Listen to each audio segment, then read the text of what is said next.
오늘 우리에게 주시는 하나님 말씀은 갈라디아서 2장 20절 말씀입니다. 우리 다 같이 천천히 한 목소리로 같이 한번 읽어보겠습니다. 내가 그리스도와 함께 십자가에 못 박혔나니 그런즉 이제는 내가 사는 것이 아니요 오직 내 안에 그리스도께서 사시는 것이라. 이제 내가 육체 가운데 사는 것은 나를 사랑하사 나를 위하여 자기 자신을 버리신 하나님의 아들을 믿는 믿음 안에서 사는 것이라. 아멘. 오늘은 십자가 위에서라는 제목으로 주시는 말씀을 함께 나누도록 하겠습니다. 십자가 위에서. 오늘 본문은 굉장히 사랑받고 암송을 많이 하는 그런 구절이죠.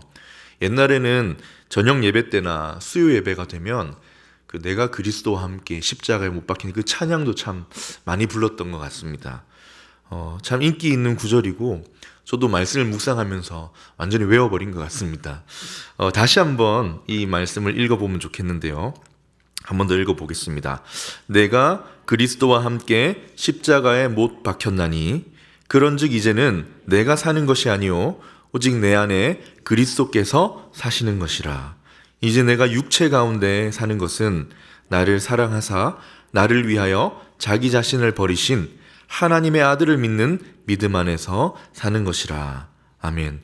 오늘은 이 본문으로 주시는 말씀을 나누려고 합니다. 함께 묵상하면서 우리에게 주신 은혜가 무엇인지, 사랑이 무엇인지, 또 사명이 무엇인지를 더욱 선명하게 기억하고 예수님과 함께 더 살아갈 수 있는 저 여러분의 삶이 되시길 축복합니다.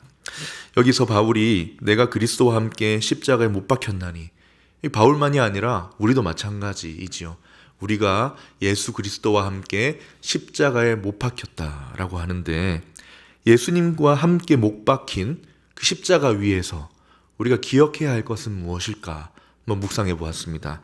함께 나누도록 하겠습니다. 첫 번째, 본문을 통해 주시는 말씀, 은혜를 기억하라입니다. 은혜를 기억하라. 십자가 위에서 내게 주신 은혜를 기억하라. 감히 얻을 수도 없었던, 감히 내가 취할 수도 도달할 수도 하나님께 받아들여질 수 없던 죄인이, 그 죄인이 하나님의 은혜로 구원받았다는 그 은혜를 기억하라. 죄인이었던 나에게 새로운 삶을 허락하신 은혜를 기억하라.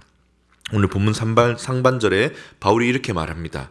내가 그리스도와 함께 십자가에 못 박혔나니 그런즉 이제는 내가 산 것이 아니요 오직 내 안에 그리스도께서 사시는 것이라. 바울이 하는 말이 무엇일까요? 은혜를 잊지 말고 기억하라는 것입니다. 무슨 은혜이냐? 값없이 아무런 고통 없이 예수님이 달리신 그 십자가를 통해 우리가 구원을 받았다라는 은혜입니다. 이 은혜가 너무 큰 겁니다. 이미 우리가 이 은혜를 받아버렸기 때문에 감사가 많이 식었지만 이 은혜는 굉장히 뜨거운 은혜입니다. 왜냐하면 우리는 아무 고통 없이 그냥 십자가에 예수님과 함께 못 박혔는지 모르지만 함께 달리신 예수님은 너무 큰 고통을 통해 우리에게 이 은혜를 주셨기 때문입니다. 우리의 죄의 문제를 해결하시려고, 나에게 약속하신 영생을 주시려고 우리가 당해야 할 그 찢기는 고통을 우리는 못 느꼈지만 함께 못 박히신 예수님은 느끼시고 당하셨기 때문입니다. 더 중요한 것은 우리가 그 십자가에 함께 못 박히게 해주셨다는 것입니다. 여기 수동태인데요. 우리가 못 박혔다라는 겁니다. 아무런 아픔도 고통도 우리는 느끼지 못하지만 예수님은 그 큰 고통과 함께 우리에게 큰 은혜를 주셨다. 여러분, 예수님께서 십자가에 달리셨을 때 좌우에 함께 달렸던 그 두 강도 기억하시지요? 죄인들. 그중 한 사람은 극한의 고통 가운데, 그 십자가에 달린 극한의 고통 중에 예수님을 만났습니다. 나를 기억해 주세요 라는 의탁의 고백과 함께 구원받는 은혜를 얻었지요. 예수님이 달리신 그 십자가 고통을 그 사람은 함께 느끼면서 구원의 은혜를 얻은 거예요. 그런데 우리는 어떻습니까? 아무런 아픔도 없이 산채로 예수님이 이루신 그 구원의 은혜를 받은 것입니다. 그래서 더욱 그 은혜를 기억해야 합니다. 그래야 예수님이 내 안에 사신다는 그 은혜를 온전히 기억할 수 있습니다. 조금 다른 측면에서 은혜를 기억한다라는 것은요, 동시에 자기 자신을 부인한다는 것입니다. 그래서 바울이 이 말을 하기까지 참 오래 걸렸어요. 왜냐하면 바울은 그 누구보다 율법을 열심히 지켰던 사람이기 때문입니다. 율법을 지키는 열심으로 구원을 이루기를 추구했던 사람이기 때문입니다. 빌립보서에 보면 바울이 자기 자신을 이렇게 소개해요. 3장 5절인데요. 나는 8일 만에 할례를 받고 이스라엘 족속 베냐민 지파 히브리인 중에 히브리인 율법으로는 바리새인이라고 소개합니다. 그 누구보다 율법에 철저했고 자기를 정결하게 지켜내어서 내가 이 구원을 성취하리라는 그 열심으로 살았던 사람입니다. 얼마나 열심이었냐? 예수님 믿는 사람을 찾아가면서 잡아 죽이기까지 하고 자기 구원을 성취하는 일에 가장 열심이었던 사람이 바로 바울이지 않습니까? 한마디로 만약 우리 노력으로 구원을 받을 수 있다면 바로 내가 가장 먼저 구원받아야 할 사람이라는 거예요. 그러나 바울은 십자가 위에서 깨달았습니다. 율법, 하나님께 받아들여지기 위해 했던 내 모든 노력, 나 중심적인 열심으로 살았던 종교적인 열심, 욕망을 따라갔던 내 옛 자아로는 얻을 수 있는 것이 아무것도 없었구나. 도리어 율법으로 한번 해보려고 하면 그 순간 율법이라는 틀 안에 갇혀버린다는 거예요. 율법이라는 프레임에 함몰되어서 성경이 말하는 율법의 저주에 놓인 사람이 된다는 거예요. 그래서 하는 말이 무엇입니까? 다 내려놓아라. 나는 내 노력, 하나님께 받아들여지려는 그 마음으로 얼마나 열심을 다했는지 모른다. 내 욕망과 내 옛 자아는 그렇게 살았는데 지금은 모두 예수님의 십자가에 못 박았다. 예전에 나는 죽었고 함께 달리신 예수님의 은혜로 그토록 갈망하던 구원을 이제 얻었다라고 하는 겁니다. 그래서 주시는 말씀, 은혜를 기억하라. 이 말씀을 통해 바울은 유대인뿐만 아니라 우리에게도 이야기합니다. 너희도 은혜가 아닌 율법에 대하여는 죽어라. 스스로 구원을 이루려는 열심과 노력, 착하게 살려는 노력, 좋은 사람이 되어서 하나님께 받아들여지고 싶어하는 그 마음, 그 모든 노력은 십자가에 못 박아라. 그리고 우리에게 하는 말이 무엇입니까? 은혜를 기억하라. 대신 은혜를 기억하라. 이게 참 쉽지 않나 봅니다. 오늘 읽진 않았지만 2장 11절부터 이렇게 쭉 이어지는 이야기를 보면은 은혜를 기억하는 것에 실패했던 사람이 나오는데요. 베드로 이야기가 잠깐 나옵니다. 베드로가 누구입니까? 예수님의 제자이지 않습니까? 죽음의 위기도 넘겨봤고 하나님의 역사를 가장 뜨겁게 체험하기도 했던 사람입니다. 그런데 이 뜨겁게 큰 구원의 은혜를 받았던 베드로도 흔들려요. 내가 은혜로 구원을 받았는데 여전히 다른 사람의 시선에 걸려 넘어집니다. 여전히 좋은 사람, 율법을 지키는 사람, 그래서 하나님께 인정받는 사람이 되어야 된다는 시험에 걸려 넘어집니다. 자기 생각과 자기 스스로 이루어 보려는 그 의로움, 그것 때문에 넘어져요. 그래서 바울이 베드로를 책망했습니다. 그러면서 하는 말이 오늘 본문, 내가 그리스도와 함께 십자가에 못 박혔나니 그런즉 이제는 내가 사는 것이 아니요 오직 내 안에 그리스도께서 사시는 것이라. 은혜를 기억하라. 받은 은혜, 구원의 은혜, 우리가 받은 이 큰 은혜를 기억하라. 이 시대는 자신을 사랑하라고 하는 시대입니다. 자아를 지켜 세우고 자기 만족감을 최고의 효능감으로 여기는 이 시대에 바울은 거꾸로 말합니다. 옛 자아는, 하나님께 받아들여지고자 하는 모든 노력은 모두 십자가에 못 박아라. 욕망을, 감정을 지켜 세우지 말고 주신 은혜를 기억하라. 값없이 받았지만 너무나 큰 고통을 통해 주신 은혜를 기억하라. 예수님과 함께 십자가에 못 박힌 사람의 모습이 바로 이런 모습이 아닐까 생각했습니다. 은혜를 기억하라. 두 번째입니다. 두 번째 우리가 십자가 위에서 기억해야 될 것은 받은 사랑입니다. 받은 사랑을 기억하라. 이제는 더 이상 없는 거, 나에게 결핍된 거, 나에게 누추한 모습만 보고 있지 말고 십자가 위에서 받은 사랑을 기억하라. 바울과 유대인이 기대했던 율법은요, 사랑을 주지 못했습니다. 도리어 율법은 지키려고 하면 할수록 저주가 되었습니다. 율법을 통해 한번 의를 이루어 보려고 하는 사람에게 불안과 두려움만 가중시키는 것이 율법이 했던 역할이기 때문입니다. 왜 그럴까요? 못 지키기 때문이에요. 율법으로 의를 이루어 보려고 하면 할수록 절망을 겪게 되는 거죠. 그러니 두려운 거예요.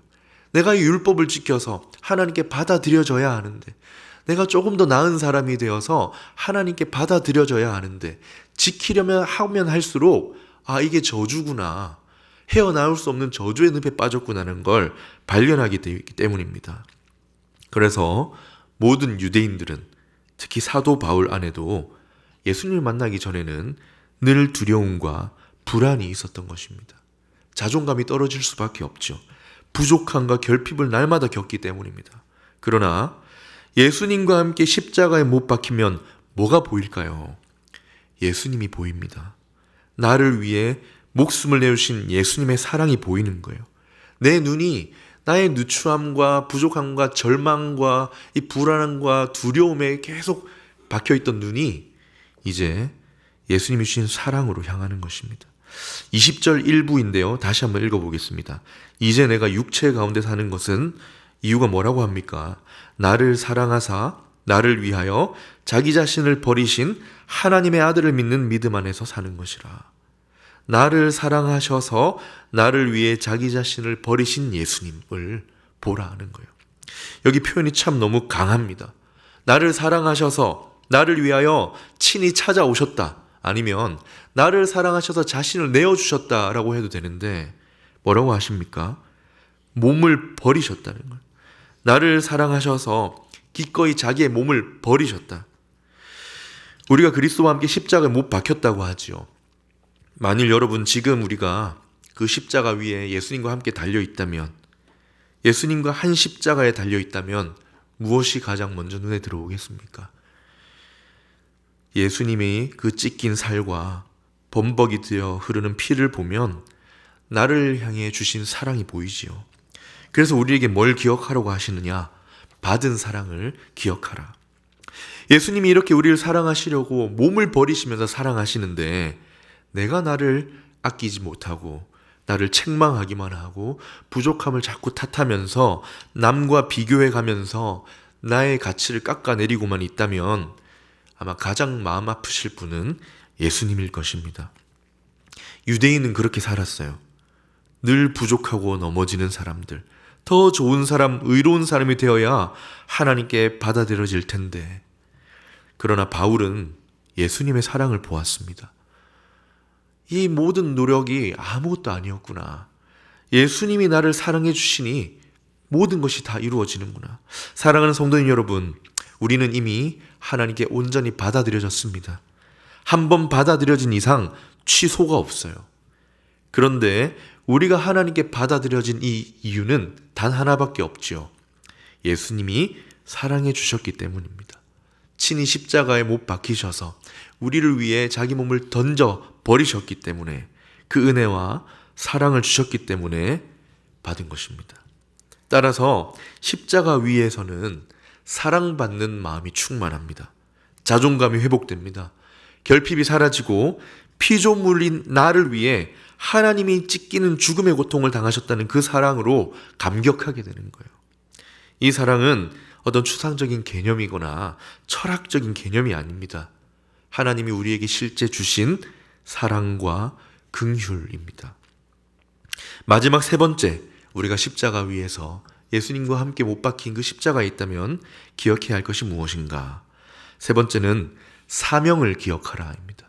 은혜를 기억하고 우리에게 주신 사랑을 기억하며 동시에 사명을 기억하라. 우리 인생에 여전히 내가 주인이 되는 것이 아니라 이제 예수님이 내 안에 계시니, 예수님이 내 안에 살고 계시니 예수님이 원하시는 삶을 살아라. 예수님이 주시는 사명을 가지고 예수님을 위해 살아가라. 우리는 예수님과 함께 십자가에 못 박힌 사람입니다. 예전에 나는 죽었고, 죄인이었던 나는 죽었고, 옛 자아는 죽었고, 새로운 주인과 함께 새로운 삶을 살게 된 것입니다. 우리 주님이 살아계시죠. 우리 안에 살아계십니다. 이건 관계를 말하는 거예요. 예수님이 실제 내 안에 계시면서 나와 관계를 맺으셨는데 이제는 실제 내 인생의 주인이 되어서 함께 살아가기를 원하시는 것입니다. 그래서 바울이 하는 말이 무엇입니까? 내가 십자가에 못 박혔지. 그래서 죽었지만 여전히 몸을 가지고 사는 것은 내가 사는 게 아니라 내 안에 계신 예수님께서 나를 통해 살아가시는 것이다. 그러면서 바울이 우리에게 말하는 것은 결단을 말하는 것입니다. 이제 너의 삶을 하나님께 드려라.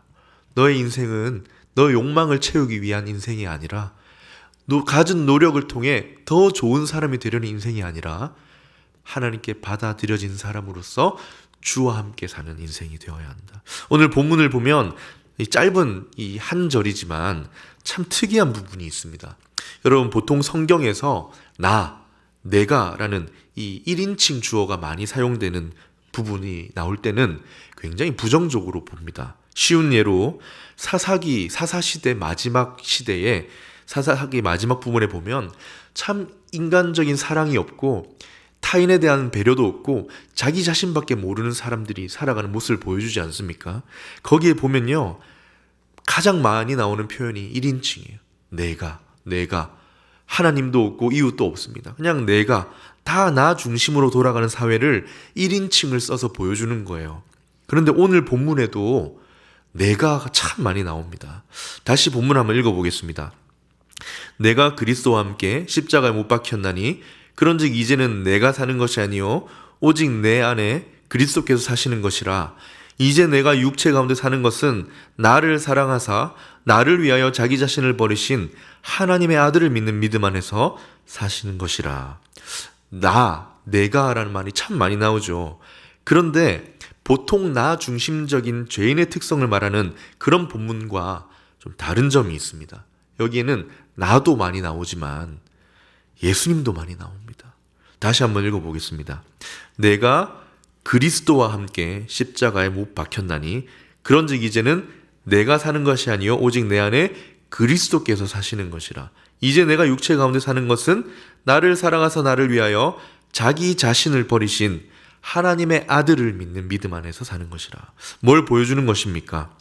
연합입니다. 하나됨입니다.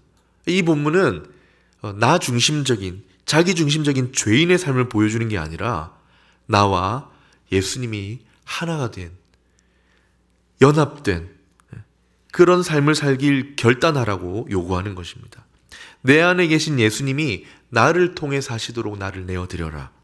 옛 자의 욕망대로 사는 삶이 아니라 내 안에 계신 예수님을 위해 사는 삶이 되게 예수님께 내어드려라. 그래서 예수로 사는 인생이 되어라. 우리가 종종 내 안에 예수님이 계시다는 사실을 기억하죠. 그런데 내 인생의 주인의 자리를 내어드리는 것은 또 다른 문제인 것 같습니다. 제가 본문을 이렇게 묵상하면서 예전에 어떤 한 목사님이 이런 말씀을 하는 걸 들은 기억이 났어요. 이 목사님이 이제 미국이나 이렇게 해외 집회를 가면 그 교회에 좀 큰 집을 가진 집사님 한 분이 게스트룸 방을 내어주면서 이제 집회 기간 동안 머물라고 하는 거예요. 그러면서 꼭 하는 말이 있대요. 목사님, 내 집처럼 편안하게 지내세요.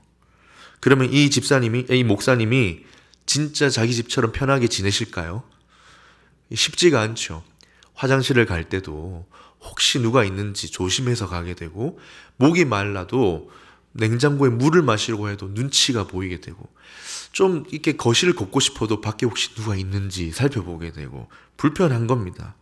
그러다가 이제 집회가 끝나서 돌아갈 때가 되면 이 목사님이 이 집사님한테 인사를 한대요. 아, 정말 내 집처럼 편안하게 지내다 갑니다. 그러면 너무 좋아한다는 거예요.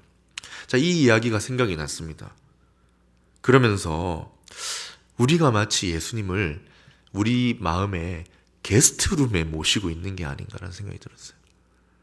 예수님이 주인이 되신다면 예수님이 마음 편하게 다니시고 우리가 예수님 눈치를 봐가면서 물도 마시고 화장실도 가고 해야 되는데, 예수님이 집주인이시면 내가 손님이 돼야 되는데 마치 예수님을 게스트룸에 모셔놓고 눈치 보이게 만들면서 결국 내 마음대로 인생의 주인은 나인 경우로 살아갈 때가 많다라는 생각이 들었습니다.